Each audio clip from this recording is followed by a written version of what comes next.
सहारनपुर में आज हम राजनीतिक दलों के सीनियर नेताओं के साथ एक पॉलिटिकल चर्चा करने जा रहे हैं और हमारे साथ मौजूद हैं समाजवादी पार्टी के प्रदेश कार्यकारिणी सदस्य फैसल सलमानी जी। इसके अलावा सहारनपुर जिले के वरिष्ठ कांग्रेस नेता और प्रवक्ता गणेश दत्त शर्मा जी भी हमारे साथ हैं। इसके अलावा भारतीय जनता पार्टी से एक क्षेत्रीय मीडिया संयोजक गौरव गर्ग जी हमारे साथ हैं। सबसे पहले तो मैं गणेश जी आपसे ही पूछता हूँ, कल अजय राय जी सहारनपुर आए थे, वो तो 80 की 80 सीटों पर बताया गया कि हम चुनाव लड़ने जा रहे हैं। अपनी दावेदारी तो करनी पड़ती है ना जी। अपनी दावेदारी नहीं करेंगे, दावेदारी के साथ तैयारी भी करनी पड़ती है। अब अगर गठबंधन है हमारा और गठबंधन में किसी को भी जाएगी सीट, हमारे कार्यकर्ता को, हमारे पदाधिकारियों को, हमारे संगठन को भी उनकी गठबंधन के जीत के लिए ताकत लगानी पड़ेगी, तो तैयारी तो करनी पड़ेगी। इनका क्या होगा?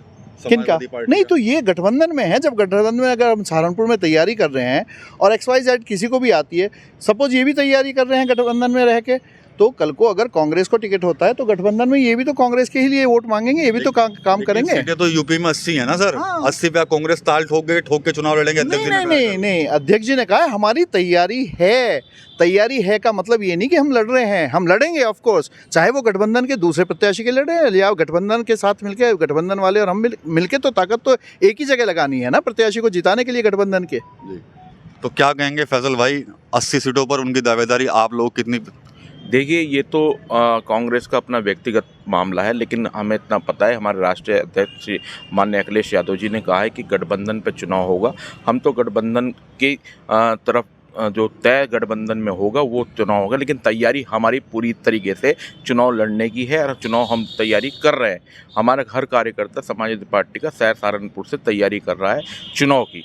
चुनाव क्योंकि बहुत मजबूती के साथ लड़ा जाएगा, इंडिया जीतेगा, भारत बढ़ेगा। अध्यक्ष जी ने कल तैयारी के लिए कहा है, दावेदारी की बात नहीं कही। तैयारी तो करनी पड़ेगी, हर संगठन को करनी पड़ेगी, किसी को भी टिकट हो। उन्होंने कहा था एज ए प्रदेश अध्यक्ष मैं तो 80 सीटों की तैयारी कर रहा हूँ।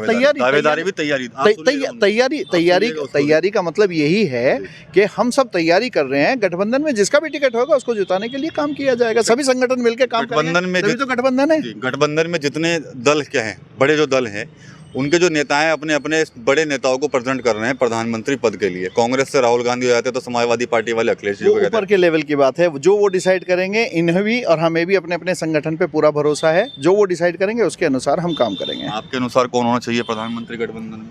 गठबंधन में प्रधानमंत्री एक 2013 को एक अपवाद मान के छोड़ दो अगर, तो उससे पहले बीजेपी ने किसको डिक्लेयर किया था? किसी को कभी कोई डिक्लेयर नहीं किया जाता। और हमारी संसदीय प्रणाली में ये है कि एक नेता होता है, एक संगठन चुनाव जीत के आता है, उसके बाद नेता चुना जाता है और वो नेता संसदीय दल का जो नेता होता है वो प्रधानमंत्री बनता है। आप सर? बिल्कुल, गठबंधन में बिल्कुल जो तय होना है, हमारे पे प्रधानमंत्री के बहुत चेहरे हैं और चेहरे हमारा खूबसूरत चेहरा हमारा अखिलेश यादव जी का भी है, लेकिन जो गठबंधन तय करेगा वो प्रधानमंत्री बनेगा। तो फिर राहुल गांधी जी का और इनका क्या होगा? किनका? नहीं, बड़े चेहरे की बात। आपने एक चीज़ कही कि प्रत्याशी तो एक ही होता है, तो प्रत्याशी उस समय भी एक ही होगा, जिसको सब लोग तय करेंगे वो प्रधानमंत्री होगा, उसमें क्या दिक्कत है? ठीक है। गौरव जी, गठबंधन के लोग कल अध्यक्ष जी थे, उन्होंने कहा कि हम 80 सीटों पर चुनाव लड़ेंगे, ये कह रहे हैं कि तैयारियां कर रहे हैं। इधर भी जो नेताओं की बात आ रही है कि प्रधानमंत्री पद का दावेदार कौन होगा, तो इनमें अभी तय नहीं है, तो आपका क्या कहना है? देखिए, तय की बात तो ये है, हमारा तो स्पष्ट है, प्रधानमंत्री नरेंद्र मोदी जी के करिश्माई नेतृत्व में, जो कि आज विश्व के सबसे बड़े नेता के रूप में उभरे हैं, उनके नेतृत्व में चुनाव लड़ा जाएगा और जनता पूरी तरीके से उनके साथ है। रही बात गठबंधन की, ये तो वही पुराना सामान है जिसको नई पैकिंग दे करके कोशिश करना चाह रहे हैं कि जनता के बीच जाया जाए। उद्देश्य सिर्फ ये है कि किसी प्रकार से लूट का एक बार फिर से मौका मिले। अभी तो सीट बंटवारे का, सीट शेयरिंग का इनके यहाँ चर्चा शुरू नहीं हुई है ऑफिशियली, उससे पहले ही ये सब चीज़ें आप शुरू हो गई। आप ही बता रहे हैं कि कल कांग्रेस के प्रदेश अध्यक्ष जी ने कहा कि हम 80 की 80 सीटों पर चुनाव लड़ेंगे। समाजवादी पार्टी कह रही है कि हम चुनाव लड़ेंगे सभी सीटों पर, अखिलेश यादव प्रधानमंत्री होंगे, कहीं कोई कह रहा है ममता बनर्जी प्रधानमंत्री होंगी। अच्छा, रही बात कांग्रेस की, कांग्रेस के यहाँ तो लोकतंत्र की बात करना बेमानी है। उनके यहाँ तो एक परिवार से नाम आना है। ये पूरे देश को क्या पूरे विश्व को पता है कि अगर वहाँ कोई नाम की चर्चा होगी तो एक परिवार में से नाम आना है, उसके अलावा कुछ नहीं होना है। दूसरी बात, कितने अध्यक्ष इनके यहाँ कितने अध्यक्ष आज तक किस तरीके से चुने गए वो भी सबको पता है। रही दूसरी बात, बड़ा मतलब ये हमारे जो विपक्ष के जो हमारे मित्र हैं, जब भी कोई भारतीय अस्मिता से या सनातन अस्मिता से जुड़े किसी भी स्थल का या किसी भी जगह का जो नाम बदलने की जब होती है बात, कोई नाम बदला जाता है तो बड़ा शोर मचाते हैं, बड़ा कि ये क्यों कर दिया, ऐसे क्यों कर दिया, वैसे क्यों कर दिया। मैं इनसे ये पूछना चाहता हूँ, अगर नाम बदलने में उन चीज़ों पर जो राष्ट्रीय गौरव की चीज़ें हैं उनका नाम बदलने में समस्या आती है, तो ये यूपीए का नाम बदलने की आवश्यकता क्यों पड़ गई? ये यूपीए 1 यूपीए 2 ही तो है, उसका नाम बदलने की आवश्यकता क्यों आन पड़ी? सर नई पैकिंग पुराना सामान क्या कह रहे हैं? यूपीए हो या इंडिया गठबंधन हो, इनकी बहुत परेशानी है एक्चुअली। इन दोनों ही जगह पे इनकी बहुत परेशानी है। अस्मिता की बात करते हैं लोग, अस्मिता की बात मैं भी मानता हूँ। क्या यही अस्मिता है कि हमारी बेटियों को सड़कों पे खड़ा करके पीटा जाए और बलात्कारी प्रधानमंत्री के साथ खड़ा होकर संसद भवन का उद्घाटन करे? राष्ट्रपति को ना बुलाया जाए पुराने संसद से और नए संसद में जाने के लिए?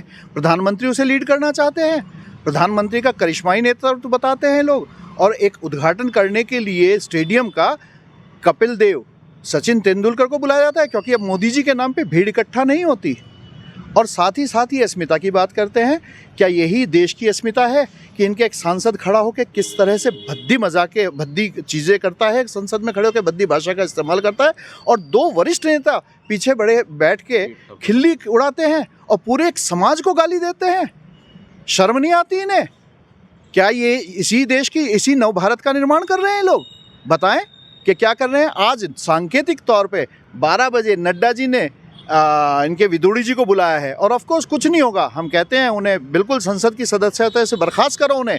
ऐसे आदमी का इस संसद में काम नहीं है जहां दूसरे सांसद का अपमान होता हो। क्या जवाब है आपके पास इनके आरोपों का? देखिए, निसंदेह उस भाषा का भले ठीक है, हमारे सांसद हैं, उस भाषा का हम समर्थन नहीं करते, लेकिन मैं यहाँ एक चीज़ और पूछना चाहता हूँ। ठीक है, उन्होंने जो भी कहा उस पर ये लोग सवाल उठा रहे हैं, इतना सब कुछ बोल रहे हैं। जब सनातन को लेकर के, सनातन को ख़त्म करने को लेकर के खुलेआम बोला जाता है एक मंत्री के द्वारा, कांग्रेस के राष्ट्रीय अध्यक्ष के पुत्र के द्वारा और स्वामी प्रसाद मौर्य द्वारा, जो कि समाजवादी पार्टी के राष्ट्रीय महासचिव हैं, तब ये लोग कुछ नहीं बोलते, तब कोई विरोध सामने नहीं आता।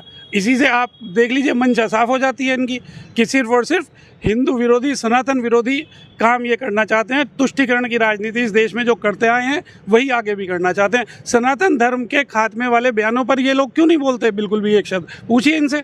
अच्छा, जो आपने अभी कहा था कि नई पैकिंग है, सामान पुराना है, लेकिन उस पैकिंग ने तो घोसी जीत लिया था। देखिए, घोसी का उपचुनाव जो है वो एक उपचुनाव था। आम चुनाव और उपचुनाव में बहुत अंतर होता है। उपचुनाव में कई बार स्थानीय मुद्दे या स्थानीय जो है चीज़ें रहती हैं। और दूसरी बात जो इन्होंने भी कहा, गड़बड़ी वाली बात, भारतीय जनता पार्टी ने भी असंख्य चुनाव लड़े हैं, जीते भी हैं, हारे भी हैं, लेकिन हमने कभी भी, जब भी कभी अगर हम चुनाव हारे हैं, हमने कभी ये नहीं कहा कि जनता को बरगला दिया गया, लोकतंत्र ख़त्म हो गया, ईवीएम में गड़बड़ थी या ये हुआ वो हुआ। हमने सहर्ष अपनी हार को स्वीकार किया है। जैसे हम कर्नाटक हारे, हमने हार को स्वीकार किया। हमने कहा ठीक है, हो सकता है हमारे काम में कहीं कमी रही हो या हम अपने काम जनता तक ले जाने में सफल ना हो पाए हो। हम अपनी कमियों को दूर करेंगे और दोबारा जनता के बीच में जाएंगे।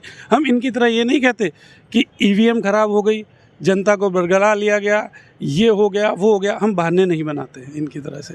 समाजवादी पार्टी की क्या इस समय स्ट्रेटजी रहेगी उत्तर प्रदेश लोकसभा चुनाव में? देखिए, अभी घोसी की बात चल रही थी कि ये कहते हैं कि उपचुनाव हमेशा सरकार का होता है सारी, और सरकार ने सारा तामझाम, मंत्री कम से कम 25 मंत्री वहाँ लगा रखे थे, कोई ऐसा व्यक्ति नहीं बचा सरकार का जो नहीं, सब वहीं A to Z वहीं पे। मुख्यमंत्री भी रैली करके आए, लेकिन जनता ने नकार दिया। जनता ने भारतीय जनता पार्टी को सिरे से नकार दिया। और दूसरी बात, ये गठबंधन की उसकी लड़ाई की बात कर रहे थे अभी ये सहारनपुर में मैं आपके कपिल जी आपके बयान उसके देख रहा था कि हमारे इनकी पार्टी की एक पूर्व विधायिका ने किस तरीके से इनके क्षेत्र उड़ाने का काम कर रही हैं। तो पहले तो ये अपने परिवार को सुधार ले, चुनाव में तो ज़्यादा जब भी जाएंगे, क्योंकि जनता ने सिरे से नकार दिया है। जब इनकी पार्टी की आपस में एक नहीं है तो चुनाव में कहाँ जाएंगे? चुनाव की स्थिति में ही नहीं है। सर एक बात बताएं, गणेश जी की जो महिला आरक्षण जो विधेयक पास हुआ है, क्या उसका फायदा मिलेगा इस बार? महिलाओं के लिए आरक्षण का हम स्वागत करते हैं, इसलिए हमने संसद में भी उसका समर्थन किया और यहाँ खड़े होकर मैं समर्थन करता हूँ। लेकिन ये देश की महिलाओं को आरक्षण नहीं दिया, धोखा दिया गया। धोखा इसलिए दिया गया कि जब हमारा नोटिफिकेशन आया था 2003 में और उसमें साफ तौर पे लिखा हुआ था कि परिसीमन जो है वो नेक्स्ट परिसीमन 2026 से पहले नहीं होगा, और 2026 का परिसीमन जो होगा नोटिफिकेशन होगा, उसके बाद परिसीमन जो लागू होगा वो उस नोटिफिकेशन के बाद 2026 के नोटिफिकेशन के बाद होने वाले सेंसेक्स के आधार पे ही होगा, जनगणना के आधार पे होगा। वो होगा 2031 में। अब 2031 में जब होगा, 2031 की जनगणना के परिणाम आएंगे 33 में, 34 के इलेक्शन में भी परिसीमन नहीं होगा, 2039 में। ये 15 साल के लिए बीजेपी ने अपने देश की महिलाओं को धोखा देना शुरू किया है। उसी तरह जैसे इन्होंने हाथरस में, उन्नाव में, कठुआ में भी इन्होंने जो है बलात्कारी बेटी को कोई न्याय दिलाने के लिए नहीं कहा।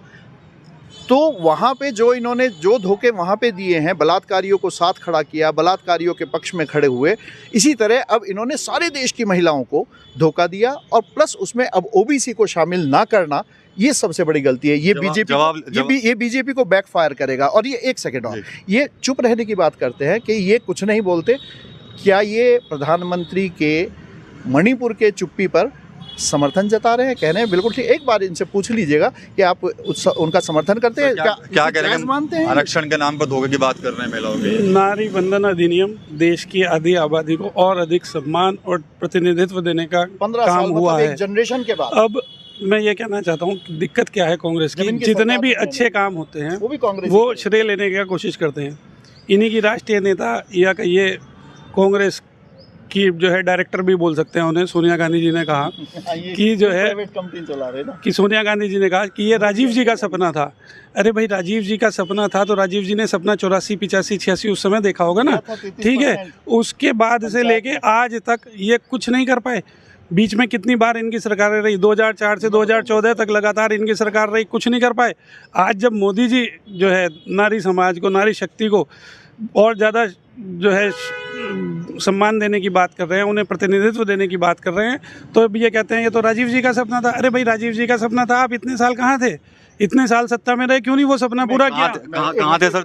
एक मिनट बता रहा हूँ। 2013 में हमने राज्यसभा में महिला आरक्षण बिल पास कराया।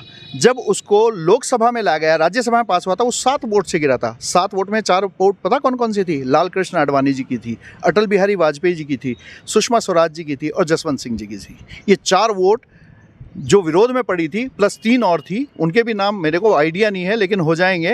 वो 7 लोग जो हैं देश की महिलाओं के प्रति जो है अपनी संवेदनशीलता उसी समय लोकसभा में जाहिर कर चुके हैं। क्या वाकई में धोखा दिया गया इस बिल के तहत? बिल्कुल, ये तो बिल्कुल साफ सुथरा है कि महिलाओं के साथ धोखा है। और सबसे बड़ी बात है कि ओबीसी उसमें शामिल नहीं है। इससे बड़ा धोखा क्या हो सकता है? हिंदुस्तान में क्या ओबीसी महिलाएं नहीं है हिंदुस्तान के अंदर? वो पार्लियामेंट में नहीं जाना चाहती, ये चुनाव नहीं लड़ना चाहती। तो ये सरासर ये है कि ये चुनाव स्टंट है इनका, और जनता ने इनको नकार दिया। 2024 में गठबंधन की जीत निश्चित है। तो यहाँ पर समाजवादी पार्टी, भाजपा और कांग्रेस के नेता काफ़ी गर्मा गर्म बहस जो है यहाँ पर देखने को मिली है। हालांकि कई मुद्दों पर इनका आपस में टकराव ज़रूर हुआ है, लेकिन जो बातें इन्होंने कही है उसको लेकर कई तरह की बातें भी नहीं निकल कर सामने आई। जिस तरह से अभी भारतीय जनता पार्टी के जो गौरव हैं उन्होंने साफ कहा है कि जो गठबंधन बना है वो पुरानी पैकिंग में नया सामान लाकर दिया। तो कांग्रेस ने भी उसका जवाब दिया है, साथ ही समाजवादी पार्टी ने भी उसका यहाँ पर जवाब दिया है। TV9 यूपी के लिए सहारनपुर से विकास कबीर।